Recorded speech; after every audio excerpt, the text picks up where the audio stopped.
How fast can a championship storyline flip? About one Austin weekend fast.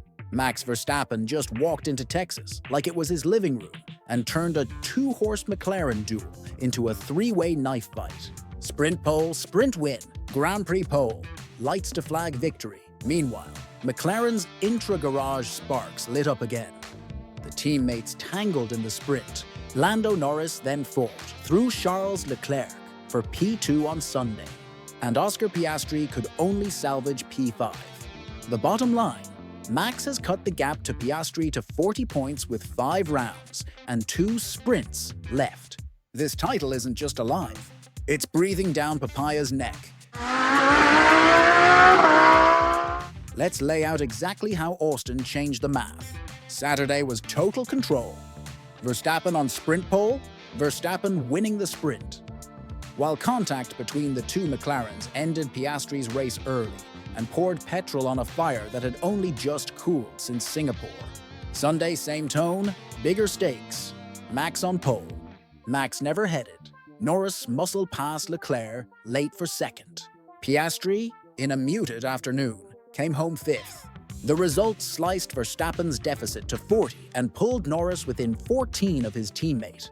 The McLaren civil war suddenly has a third figure, quietly counting points in the background. And he's wearing blue. Zoom out to the standings, and the narrative has shifted from McLaren 1-2 all the way to 2 McLarens slicing points off each other, while Max hoovers up what's left. Since the summer, Verstappen has gone from a yawning 100-plus deficit to a number you can erase in one hot fortnight. This is the 3rd win in 4 races. It's momentum you can touch. Even Max admitted leaving Austin that the chance is there. When a driver like him says it out loud, take it seriously. Now here's the piece that should worry Woking. This isn't only about McLaren's inner friction. Red Bull have clearly found comfort since Monza. No jargon here. Think of it as Max and the car speaking the same language again. The team's senior engineers have talked about getting on top of the RB21's overall behavior with a steady upgrade path. The result is visible on track. Less tire fade, more confidence over a stint, and a driver who looks surgical instead of scrappy. When Verstappen trusts the car like this, he stops looking for fireworks and starts squeezing races until they break. So, what exactly went wrong for McLaren? Start with Saturday. 2 teammates fighting for a world title in the same paint scheme is already a powder keg. Add sprint intensity and you get sparks.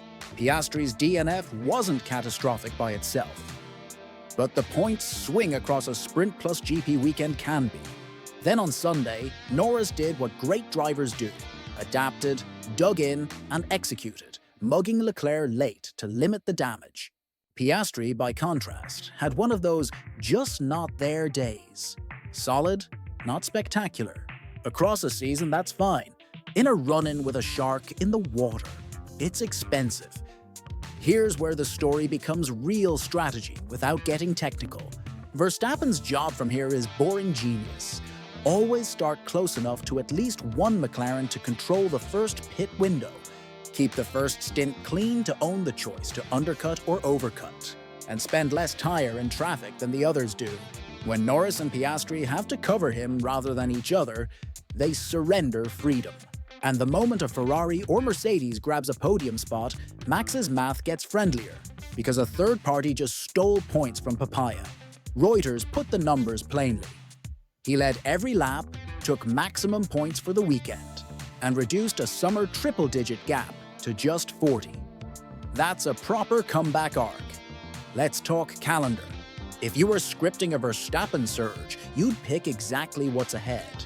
Mexico, launch discipline and clean air.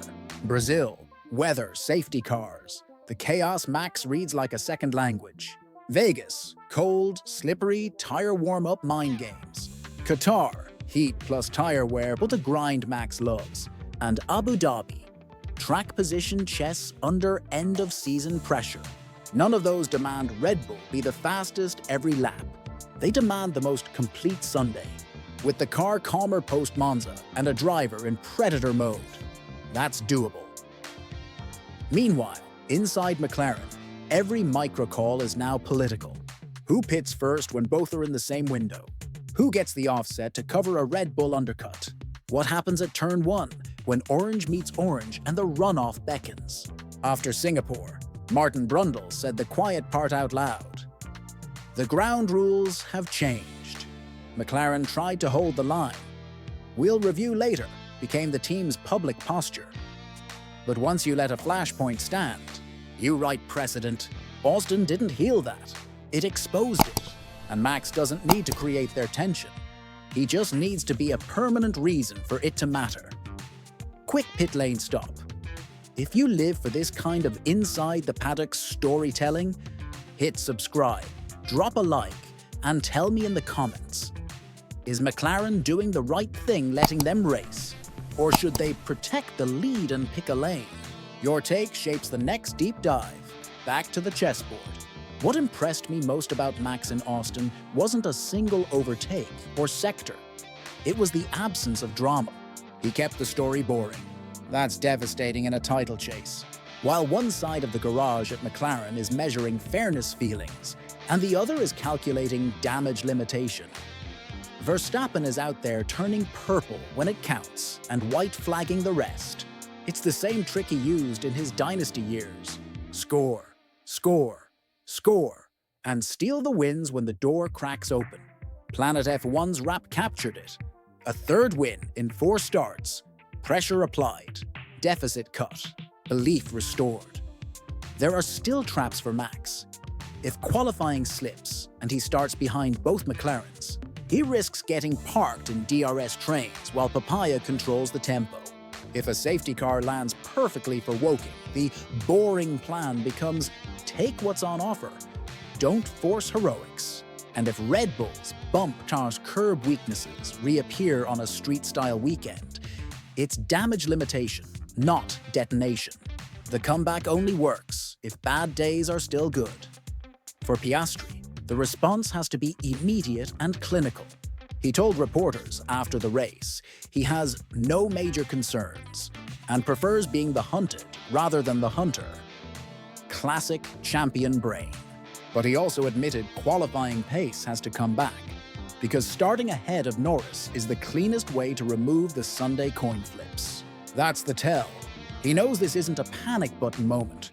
It's a reset button moment. For Norris, Austin was a reminder that he can tough it out when the car isn't perfect and still beat a Ferrari in a straight fight. He's only 14 points off the lead now. If McLaren want to keep both titles in play, they need exactly that version of Lando and the pre-Austin version of Oscar at the same time. Fast, ruthless, but tidy with each other. The Constructors' Trophy is already orange. The driver's crown will belong to whoever handles the heat without setting fire to the kitchen. And for Red Bull, since Monza, they've stopped talking about finding pace and started showing it. Senior voices have been open that the car's overall balance and tire life are in a happier window.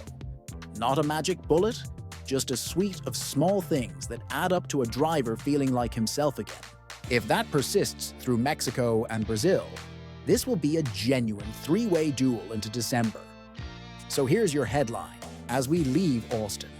While McLaren fight to keep 2 number 1s equal, Verstappen is turning consistency into a weapon. He doesn't need them to collapse. He needs them to be human. 2 brilliant drivers in one garage always spill a little performance. Max is there with the bucket. The gap is 40, 5 weekends, 2 sprints, and a champion who just made the title run-in a lot less comfortable for Papaya than it looked a month ago. If you thought the season settled after Zandvoort, think again. The hunter is back in the mirrors. And he's getting larger every lap.